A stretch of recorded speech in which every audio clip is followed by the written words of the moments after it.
Je salue les gens qui sont en ligne et les gens qui sont en salle. Je suis Diane Lamoureux. Je suis à la Coalition du Québec Urgence Palestine et également à la Ligue des droits et libertés. Euh, Bon, évidemment, les armes continuent à se faire entendre à Gaza, où l'armée israélienne a repris le massacre d'une population qu'elle affame et prive de tout. Le bilan des victimes civiles s'alourdit et les personnels soignants sont de nouveau pris pour cible, de même que les rares journalistes qui paient souvent de leur vie le soin qu'ils mettent à nous informer. Depuis, le blocus total entrepris le 2 mars dernier se poursuit et les Palestiniens et Palestiniennes de Gaza manquent de tout, en plus d'être dépossédés du peu qui leur restait par les déplacements incessants. La légalité, plus ou moins, du blocus vient même d'être confirmée par la Cour suprême israélienne sous des prétextes particulièrement spécieux. Nous avons, au cours des deux séances précédentes, vous pouvez, si vous les avez manquées, consulter les présentations sur le site Internet de la Coalition, aborder le processus de colonisation, de dépossession et la volonté d'éradication de la présence palestinienne sur la terre de Palestine. Aujourd'hui, il sera question des enjeux géostratégiques internationaux et locaux derrière ce conflit. Si on peut parfois avoir l'impression que les grandes puissances s'y affrontent par pays et mouvements interposés, il n'en reste pas moins que si Israël vive à s'installer sur le territoire de l'ensemble de la Palestine en se débarrassant de la population palestinienne, la dynamique régionale et les intérêts de certains pays arabes jouent un rôle important, d'autant plus qu'on retrouve des populations palestiniennes conséquentes dans les pays limitrophes comme la Syrie, le Liban et surtout la Jordanie. Nous ne pouvons traiter de colonisation et de dépossession en Palestine en passant sous silence l'entreprise de colonisation dans laquelle nous sommes nous-mêmes impliqués. Nous considérons qu'il est essentiel de sensibiliser les populations allochtones aux enjeux liés au racisme et au colonialisme et d'être solidaires avec les peuples autochtones du Québec et du Canada dans leur lutte pour le droit à l'autodétermination.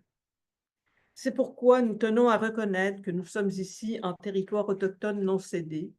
Ce territoire nommé Tiohtià:ke est historiquement connu comme un lieu de vie et de rassemblement pour plusieurs peuples autochtones, notamment la nation Ganengue-Aga, et qu'une population autochtone diversifiée y habite encore de nos jours. Nous honorons, respectons et reconnaissons ces nations qui n'ont jamais cédé leurs droits ni leur autorité souveraine sur les terres et les eaux sur lesquelles nous nous réunissons aujourd'hui.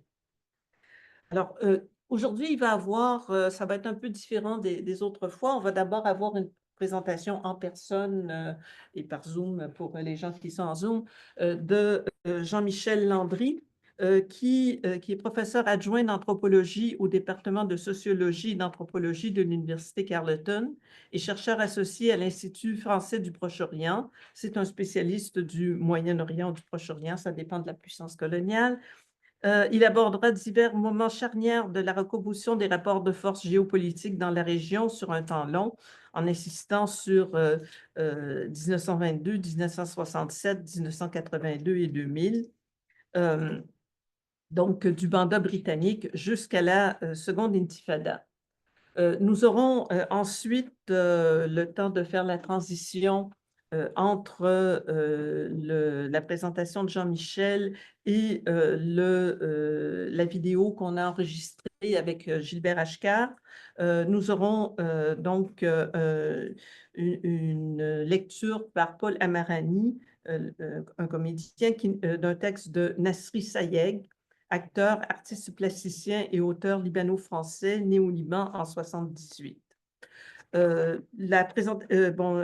Gilbert Achcar on a préenregistré une entrevue que j'ai faite avec lui vendredi, où il parle de la reconfiguration de l'ordre international après 89 et surtout de la montée de ce qu'il appelle un axe néofasciste sur lequel peut s'appuyer le gouvernement Netanyahou dans la poursuite du projet sioniste d'éradication de la présence palestinienne sur le territoire de la Palestine mandataire, entre autres par le biais d'une guerre génocidaire à Gaza et d'une épuration ethnique exacerbée en Cisjordanie.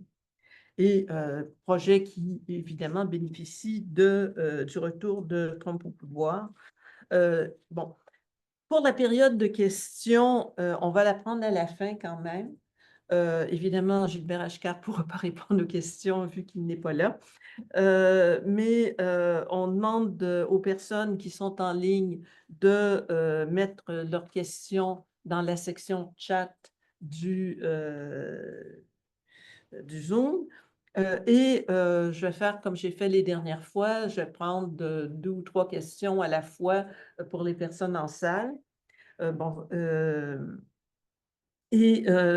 bon, je vous demande, avant la présentation, d'éteindre votre cellulaire ou de le mettre en mode sourdine. Pour des raisons de sécurité, la période de questions ne sera pas enregistrée et on vous demande de ne pas le faire pour votre compte personnel. Je vous remercie. Je passe la parole à Jean-Michel.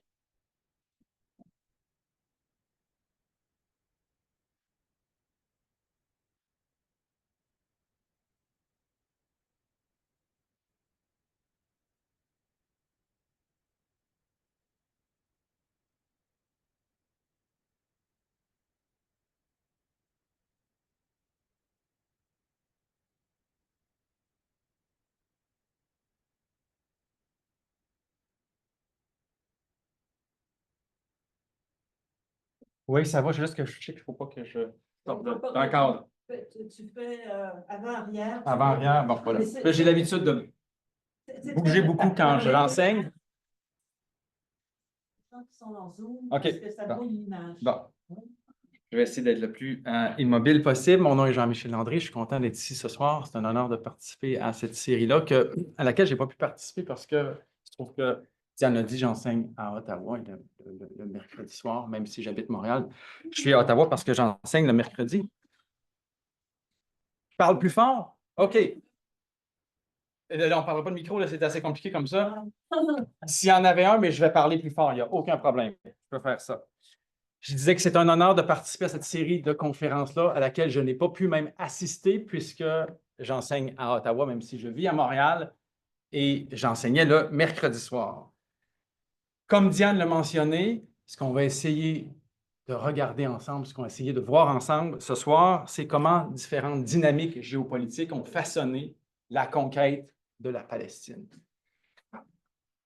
La région à couvrir est immense, la période est tout aussi immense, c'est un siècle d'histoire. On va essayer de faire ça en 30 minutes. Chose certaine, je ne chercherai pas à tout dire à toute vitesse, ça deviendrait incompréhensible. La seule manière de rendre ça, de garder ça digeste, je pense, c'est de procéder par grandes enjambées. Donc, on va faire des sauts historiques d'une période à l'autre, des bonds quand même considérables. Mais ce n'est pas plus mal parce qu'habituellement, quand on parle de la Palestine, on a tendance à enterrer les gens, enterrer notre public sous une espèce d'avalanche de dates. Il n'y aura pas d'avalanche de dates ce soir. On se limite à 4 dates uniquement. 1922, 1967, 1982 et 2000. On va y aller comme ça. Une date à la fois. On commence tout de suite, on n'a pas beaucoup de temps, certainement pas de temps à perdre. Première date, première année charnière. Encore une fois, on va essayer de voir comment ces années-là peuvent nous servir de point de repère, mais aussi de point d'observation, de point d'observation sur l'histoire, de poste d'observation, j'ai envie de dire. 1922, c'est notre première année. L'année 1922, c'est l'année à laquelle la Palestine émerge, apparaît comme entité politique. Avant ça, ou plutôt avant la guerre, la Grande Guerre de 14-18, la Palestine, c'était une région de l'Empire ottoman. L'Empire ottoman est un empire largement musulman, mais il comprenait aussi d'importantes communautés juives et chrétiennes. Notamment dans la région de la Palestine. On dit qu'avant la guerre, avant la Grande Guerre, avant la Première Guerre mondiale, il y avait 6% de Juifs arabes dans la région de la Palestine, auxquels s'ajoutaient des Juifs venus d'ailleurs parce que la migration avait déjà commencé en Palestine, même si elle n'était pas massive encore. Cet empire ottoman-là ne survivra pas à la Première Guerre mondiale. Les puissances victorieuses, la France, l'Angleterre, se partageront cette région-là du monde. Région du monde auquel on associe aujourd'hui l'Irak, la Jordanie, la Palestine. Irak, Jordanie, Palestine, Liban, ces mots-là apparaissent sur nos cartes dans les années 20.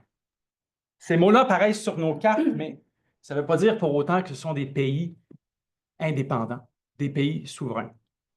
Ces pays-là naissent sous tutelle européenne, à travers la matrice coloniale du système des mandats. Donc, la Palestine apparaît sur nos cartes en 1922, dans les années 20. Cette Palestine-là, autour de laquelle on trace des frontières, c'est une sorte de colonie britannique. On l'appelle la Palestine mandataire ou la Palestine sous le mandat. La Transjordanie, la Syrie, le Liban sont aussi des créatures coloniales. Mais le mandat britannique en Palestine n'est pas un mandat comme les autres. Et la raison à ça, c'est que les Britanniques ont fait une promesse au mouvement sioniste. Ils ont promis de créer, d'instaurer un foyer national juif en Palestine. Pourquoi ça? Pourquoi un foyer national juif en Palestine?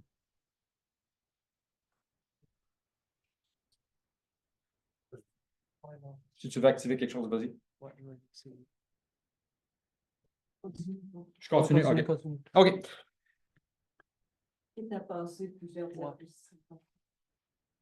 D'accord. Pourquoi un foyer national juif en terre de Palestine? Évidemment, pour des raisons de contrôle géopolitique de la région, pour des raisons de prestige colonial, mais aussi pour une raison qu'on cite moins souvent, une raison profondément antisémite. Aussi, l'Angleterre cherche à créer un foyer juif en Palestine pour freiner l'immigration juive en Angleterre. Donc, il y a des considérations antisémites qui aussi mènent à la création d'un foyer national juif. Maintenant, pourquoi est-ce que je dis que ce mandat britannique en Palestine est différent? Pourquoi il n'est pas un mandat comme les autres? C'est parce que dans la philosophie coloniale des mandats, les grandes puissances coloniales, France, Angleterre, devaient garantir des droits politiques aux populations sous mandat, devaient aussi mener à la création d'institutions de gouvernance, d'infrastructures de gouvernance. Seulement, les Britanniques en Palestine offrent des garanties politiques, garantissent des droits politiques seulement à une minorité, les Juifs de Palestine. La majorité arabe, l'immense majorité arabe, n'a pas de droits politiques. La charte du mandat ne mentionne même pas les mots arabe et Palestine. Ce peuple-là est déjà complètement effacé. Ils n'ont pas accès aux institutions de gouvernance, ils n'ont pas accès aux droits que possèdent les Juifs. Et il y a seul le peuple juif qui est considéré comme ayant un attachement à cette terre-là. C'est pourquoi le sociologue israélien Baruch Kimberling parle déjà à l'époque mandataire de politicide contre le peuple palestinien. Mais le problème est peut-être encore plus profond que ça. Le problème du mandat britannique en Palestine. Parce que durant la période mandataire, le gouvernement britannique s'affaire aussi à jeter les bases de ce qui va devenir l'État israélien. Jeter les bases de ce qui deviendra la charpente de l'État israélien. Donc, le mandat britannique en Palestine permet aux Anglais de jeter les bases d'un État colonial en Palestine. Et la colonisation, évidemment, elle se poursuit. Durant le mandat, la population juive passe de 13 à 33 % en Palestine. Les Palestiniens, on s'en doute, s'opposent à cette politique-là, mais la répression britannique est implacable, brutale. L'historien palestinien Rachid Khalidi dit qu'entre 14 et 17 % de la population arabe mâle a été ou bien tué, ou bien emprisonné, ou bien forcé à l'exil durant le mandat britannique. Donc, à partir de 1922 et jusqu'à la Nakba, les Palestiniens se trouvent non pas face à un État sioniste, l'État israélien n'existe pas encore, il est en construction. Les Palestiniens se trouvent face à une puissance coloniale, l'Angleterre. Et quand on regarde la Nakba à partir de 1922, on comprend que cette catastrophe-là a été préparée de longue date par les Britanniques. L'État israélien n'est pas sorti de terre en 1949. Il a été mis en place par les politiques mandataires britanniques qui, comme je l'ai dit, dès le départ, excluaient les Palestiniens. De cette politique mandataire-là, de 1922, on fait un immense saut et on se rend en 1967. 1967, c'est notre deuxième date charnière, c'est notre deuxième poste d'observation. 1967, plusieurs d'entre vous le savent, c'est la date à laquelle commence la guerre de 6 jours. Mais ce que tout le monde sait ici dans la salle, c'est qu'entre 1922 et 1967, le monde change complètement. L'ordre politique est complètement bouleversé. D'abord, une deuxième guerre mondiale. La Shoah, 6 millions de Juifs sont exterminés, en plus des homosexuels, en plus de tziganes et d'handicapés. Ensuite, l'émergence des États-Unis comme superpuissance, l'émergence de l'Union soviétique comme contre-superpuissance, en un mot, la guerre froide. Troisièmement, la montée du nationalisme arabe dans la région, ou ce qu'on a appelé le panarabisme. Et évidemment, la naissance de l'État israélien, un nouvel État au Proche-Orient. Donc, le paysage géopolitique a changé du tout au tout entre 1922, notre première date, et 1967. Les relations internationales se déploient maintenant dans le cadre de la guerre froide. Et cette logique de guerre froide entraîne déjà un renversement géostratégique qui devient pleinement visible en 1967. L'Union soviétique, celle de Joseph Staline, a été le premier pays du monde à reconnaître l'existence d'Israël. L'Union soviétique de Staline a même fourni des armes à Israël. En 1967, l'URSS fait volte-face. Elle se range du côté des régimes arabes qui affrontent Israël. Parce qu'effectivement, la guerre de 6 jours, qui s'est déroulée du 5 au 10 juin 1967, la guerre de 6 jours a opposé Israël à une coalition de pays arabes, dont l'Égypte, la Syrie et la Jordanie. Cette guerre-là a été gagnée par Israël et elle a permis à Israël d'occuper encore plus de territoire, ce qui s'est traduit par un exode palestinien. 30 000 Palestiniens sont maintenant réfugiés, ont été déplacés dans des pays limitrophes ou à l'intérieur de ce qui reste de la Palestine. En arabe, la guerre de 6 jours est appelée la Naksa, la rechute. En 1948, c'est la Nakba, la catastrophe. En 1967, c'est la Naksa, la rechute. Mais 1967, qu'est-ce que ça signifie au plan géopolitique? 1967 nous permet de voir une première chose. Les États-Unis, en 1967, deviendront l'allié numéro 1 d'Israël. Durant la période précédente, entre 1922 et 1967, c'est surtout l'Angleterre qui est le premier pilier, le premier appui d'Israël. C'est pour ça que la guerre de 6 jours, durant la guerre de 6 jours, les Israéliens ont combattu avec des armes de fabrication britannique surtout, mais aussi de fabrication française. Mais pour la première fois en 1966, les Israéliens attendent le feu vert américain avant de déclencher les hostilités et pas le feu vert britannique. Et ça, cet appui américain, c'est une des constantes de cette géopolitique-là. Ça demeure toujours aussi indéfectible aujourd'hui. Pourtant, quelques années plus tôt, lors de la crise de Suez, les Américains s'étaient opposés aux visées guerrières d'Israël. Ils avaient empêché Israël d'attaquer avec la France et l'Angleterre. Ils avaient empêché Israël d'attaquer l'Égypte de Nasser. Mais en 1967, les Américains appuient fermement Israël. L'autre grand bouleversement de 1967, c'est qu'après la défaite des pays arabes, la cause palestinienne ne sera plus portée majoritairement par les pays arabes. On va le voir dans un instant, les appuis arabes ont commencé à s'effriter.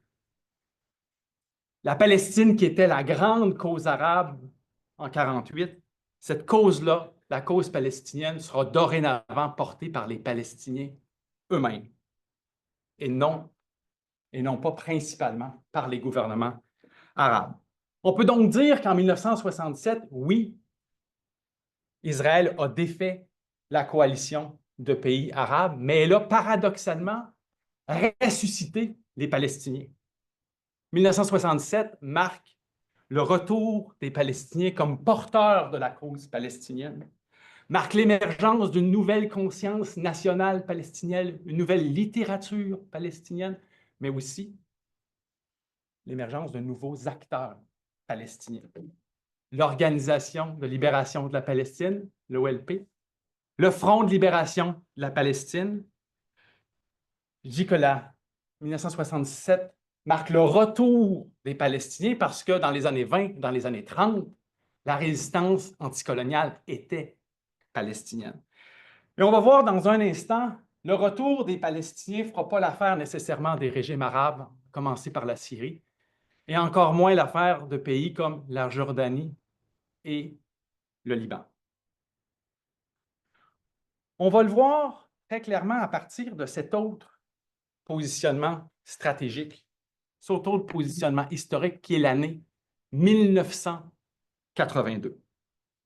L'année 1982, c'est notre troisième station de notre parcours. C'est l'année à laquelle Israël envahit le Liban. Mais, encore une fois, on a fait un immense bond de 1967 à 1982. Qu'est-ce qui s'est passé entre-temps? Eh bien, comme je l'ai dit, l'OLP devient la principale force de résistance palestinienne. L'OLP est soutenue par les Soviétiques. Elle a aussi un aura chez les mouvements anticoloniaux, dans la mouvance tiers-mondiste, mais elle entretient des relations troubles, tendues avec plusieurs régimes arabes. C'est entre autres parce que l'OLP opère à partir de pays arabes autour de la Palestine, opère à partir de l'extérieur de la Palestine, d'abord en Jordanie et ensuite au Liban. Au cours de ce qu'on a appelé Septembre noir, c'est en 1970, l'OLP va entrer en conflit direct, conflit ouvert avec l'État jordanien. Elle va affronter l'armée jordanienne. Elle sera éventuellement chassée de la Jordanie, l'OLP. Elle va reprendre ses activités au Liban, mais au Liban aussi, les milices chrétiennes, les partis de droite, sont pas tout à fait à l'aise avec l'arrivée de l'OLP. En réponse à l'arrivée de l'OLP au Liban, ils mènent des raids meurtriers dans des camps réfugiés palestiniens au Liban. L'OLP, qui est lourdement armée, parfois plus que l'armée libanaise elle-même, va répondre par des massacres dans les villages chrétiens. Et comme ça s'enclenche la guerre civile libanaise. Mais aussi la Syrie qui fait la vie dure à l'OLP. Il faut savoir que la Grande Syrie a toujours perçu le Petit Liban comme sa cour-arrière. Et l'arrivée d'un joueur majeur est mal vue par la Syrie. Donc la Syrie va, elle aussi, attaquer l'OLP, qui est jugé comme un élément déstabilisateur au Liban. Donc, si l'OLP devient un acteur majeur, il ne faut pas oublier que c'est un acteur qui est aussi de plus en plus isolé. Oui, l'OLP est soutenu par l'URSS, mais elle est privée de plusieurs soutiens arabes, soutiens de gouvernements arabes qui continuent d'appuyer la cause palestinienne de manière très abstraite, mais qui, de manière très concrète, font la guerre à l'OLP. Ils le font souvent sous pression américaine, parce que les Américains cherchent à briser le bloc, briser la solidarité entre les pays arabes qui ont fait la guerre en 1967. Elle le fera en donnant son feu vert à l'attaque de la Syrie contre l'OLP. Elle le fera aussi en poussant l'Égypte à signer une paix séparée à Camp David et ainsi à reconnaître l'État israélien et à se désolidariser de la cause palestinienne. Donc, en 1983, c'est encore une fois notre troisième année charnière, lorsque Israël envahit le Liban, l'OLP a perdu l'appui de plusieurs pays arabes qui ont tenté en 1967 de libérer la Palestine. La Jordanie a chassé l'OLP. La Syrie et le Liban lui font la guerre et l'Égypte a signé une paix séparée. Des pays, des pays qui ont soutenu, qui ont voulu libérer la Palestine en 1967, il ne reste que l'Irak qui n'a pas encore tourné le dos à l'OLP. On va revenir à cette question-là. Donc, en 1982, quand Israël envahit le Liban pour expulser l'OLP, on assiste à la plus grande, la plus importante attaque contre une capitale arabe depuis la Deuxième Guerre mondiale. Mais les régimes arabes réagissent très peu parce que ce qu'Israël attaque, ce n'est pas nécessairement le Liban. C'est les représentants palestiniens installés au Liban. L'armée israélienne, au fond, vient faire ce que l'armée libanaise est incapable de faire, chasser l'OLP du Liban. Et certains gouvernements arabes, l'Arabie saoudite et la Syrie, vont même jusqu'à collaborer avec les États-Unis pour organiser l'évacuation des Palestiniens. L'OLP prendra la route de la Tunisie. Ils vont se réinstaller à Tunis. Encore une fois, 1982, qu'est-ce que ça nous dit au plan géopolitique? D'abord, je l'ai dit, déjà, les régimes arabes sont désolidarisés plus que jamais de la cause palestinienne. Et les États-Unis sont plus puissants que jamais dans la région. Plus puissants, oui, mais aussi plus accommodants envers Israël. Surtout à partir de 1982, après les massacres de Chabra et Shatila. On l'a vu, les Américains ont pris la place de l'Angleterre comme soutien principal d'Israël. Mais durant la première période, quand l'Angleterre était le premier soutien d'Israël, Israël était soumis, subordonné aux visées de l'Angleterre. Jamais Israël n'a imposé son agenda à l'Angleterre. Les États-Unis vont prendre ce rôle d'appui à partir de 1967. Mais Israël, à partir de 1982, va hésiter de moins en moins à tenir tête aux États-Unis, à désobéir à leur allié principal, à aller plus loin que ce que les États-Unis permettent, et parfois même à imposer leur agenda à la superpuissance sans que les Américains ne retirent leur soutien.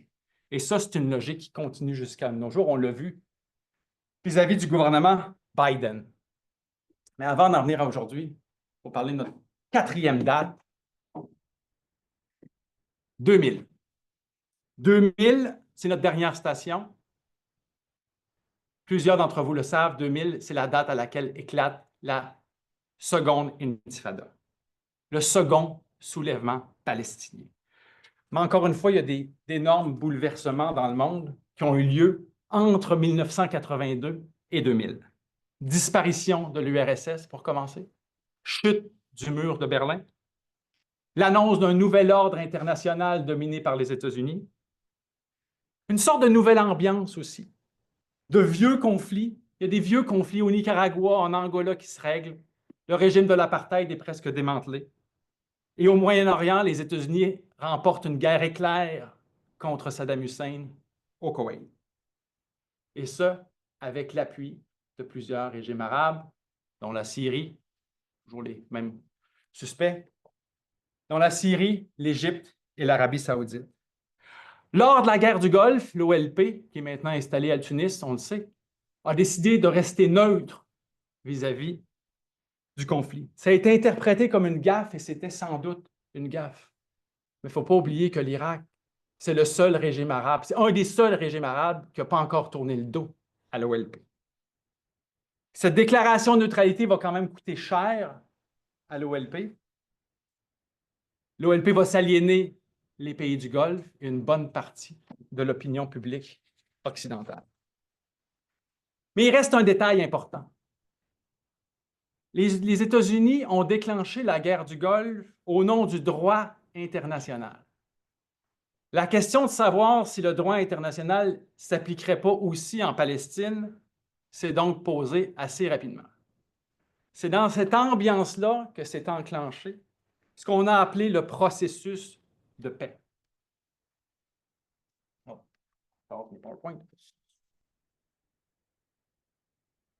Processus de paix qui commence à Madrid et qui aboutit sur les accords d'Oslo, sur lesquels je vais revenir dans un instant. Parce que ce qui se produit, encore une fois, entre 1989 et la deuxième intifada, c'est bien sûr la première intifada. Intifada, ça signifie soulèvement en arabe. Et la première et la deuxième intifada sont précisément ça. Des soulèvements populaires, des soulèvements spontanés qui nous viennent directement de l'intérieur des territoires. Des soulèvements qui ont pris le monde par surprise, à commencer par l'OLP, qui était, on le sait, à l'extérieur de la Palestine, à Tunis. On se souvient qu'en 1982, Israël envahit le Liban pour chasser l'OLP, pour mater l'OLP, pour en finir avec la résistance à la colonisation. Elle a porté un coup dur à l'OLP, c'est vrai, mais encore une fois, paradoxalement, elle a déclenché un mouvement, ou plutôt des mouvements de résistance intérieure, autrement plus déstabilisants. Puis je dis des mouvements parce que c'est dans ce cadre-là, dans cet intervalle-là, que va naître le parti Hamas. Entre-temps, l'image de l'insurgé palestinien qui jette des pierres aux soldats israéliens, aux soldats de l'armée la plus puissante et la mieux armée du monde, cette image-là va faire le tour de la Terre. Elle est saisissante et elle montre toute la symétrie du conflit et elle montre la brutalité de la répression. Le capital politique et moral de la résistance populaire palestinienne force en partie Israël à s'engager dans ce qu'on a appelé ce fameux processus de paix. Mais vis-à-vis d'Israël, dans le processus de paix qui mène aux accords d'Oslo, le vis-à-vis d'Israël, ce n'est pas la résistance populaire palestinienne, c'est l'OLP. L'OLP qui, entre-temps, à partir de Tunis, cherchait constamment à se faire reconnaître par les États-Unis comme un interlocuteur crédible. Et dans ce processus-là, a fait des concessions majeures, concessions territoriales, reconnaissance d'Israël. Le processus de paix dans lequel s'engage l'OLP dans les années 90 va changer la face du conflit et la nature de la domination israélienne.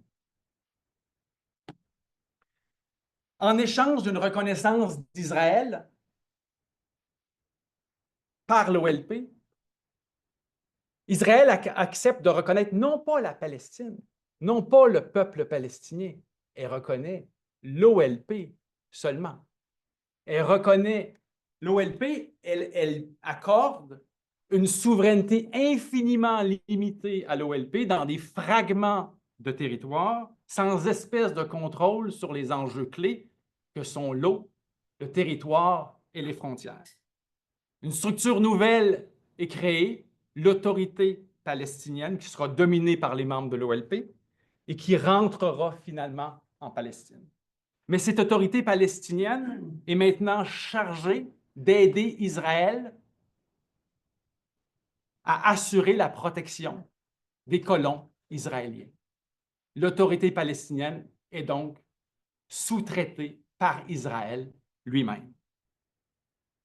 Pendant ce temps-là, la colonisation continue de plus belle, l'idée d'un État palestinien s'évapore et le désespoir des Palestiniens ne fait qu'augmenter.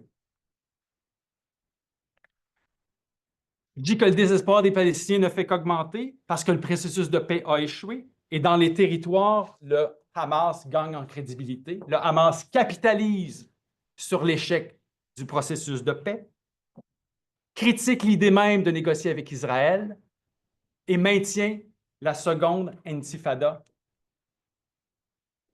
en vie. Cette seconde intifada qui est encore plus meurtrière, plus importante, plus violente que la première.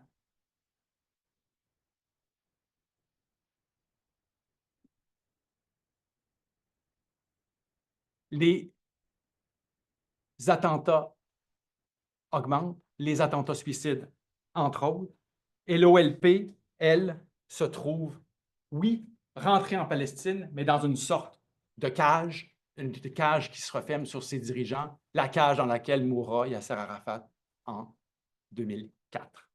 Un an avant la victoire du Hamas à Gaza. Victoire du Hamas à Gaza, le Hamas à Gaza, la Cisjordanie, ou plutôt l'OLP, l'autorité palestinienne complètement paralysée en Cisjordanie. Ajoutez à ça le mur de séparation, ajoutez à ça des vagues de colonisation et ça commence à ressembler à la situation qui prévalait le 7 octobre 2023 et qui a mené au massacre auquel on assiste depuis près de 18 mois. Qu'est-ce qu'il faut retenir d'un siècle de relations géopolitiques autour de la Palestine? Trois choses selon moi, deux tendances, une leçon. D'abord, les tendances. On l'a vu, à partir de 1967, les États-Unis deviennent le premier soutien d'Israël. Depuis, ce soutien-là a été indéfectible et continu. C'est un des rares invariants, une des tendances lourdes de cette histoire. On a constaté que depuis 1982, Israël est même capable d'imposer ses vues. Celui qui l'a protégé est capable d'imposer ses vues au protecteur. L'administration Biden avait beau parler de lignes rouges l'année dernière, Israël semblait s'en moquer. Deuxième tendance, l'écrasement, voire la complicité des régimes arabes. Ici, c'est 1967 qui est la date pivot, mais cette tendance est continue. Depuis 2020, sous l'impulsion de Donald Trump, plusieurs régimes arabes ont signé les accords d'Abraham qui visent à normaliser les relations arabes avec Israël. On sait qu'à la veille du 7 octobre, les tractations allaient bon train pour que l'Arabie saoudite aussi signe les accords d'Abraham.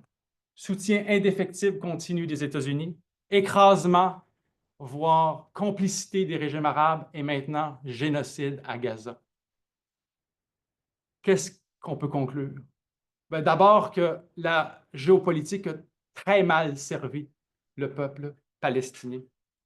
Plus généralement que la diplomatie, la géostratégie, les relations internationales sont rarement efficaces pour enrayer les régimes coloniaux. Cette idée-là, il me semble, se vérifie ailleurs aussi. Et que malheureusement, on ne peut pas attendre grand-chose des États comme on les connaît pour imposer une paix juste en Palestine.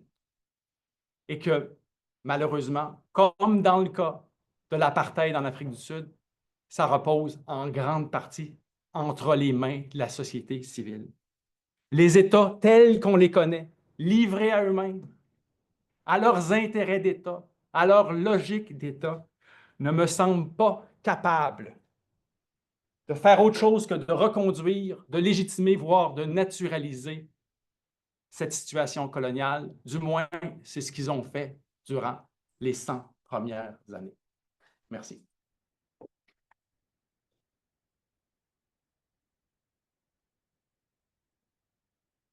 Honnêtement, Paul Amarani de venir nous lire un extrait d'un texte de Nassim Sayed.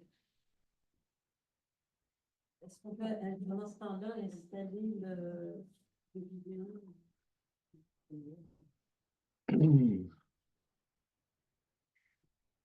Bonsoir. Mais d'abord la douleur, l'affliction, la sidération, l'asthénie, face à l'horreur, face à la terreur, ineffable. Mais avant tout, il y a l'injure, celle d'une Nakba dont les déflagrations assourdissantes résonnent encore depuis plus de 75 ans. Il y a aussi l'affront, celui de son implacable pénétration. Puis vient l'insulte, celle d'une injonction au mutisme, celle d'une sommation, d'une mise sous silence du dire, celle qui nous enjoint de fermer nos gueules, entendu ici, lu là. Il y a le pouce, il y a l'index, tous deux par trop endoloris pour former des mots. Mais il y a aussi l'âme et le majeur, tous deux plus que jamais fiers et érigés contre toute sommation à la bien-pensance. À cette dernière, préférez la malpensance, celle du mot dit, celle du mot pour dire, pour tenter de dire l'ethnocide. Contre et envers toute omerta, la mauvaise éducation par les cris, ceux qui jaillissent sans cesse des cris. Le terre à jamais banni. La gorge à jamais écartée, déployée envers et contre tout mutisme, car certains silences sont assourdissants. Au loin du poste de radio, l'on entend, sourde, opaline et turquoise, la voix de F, entonnant ses éternelles Palestines.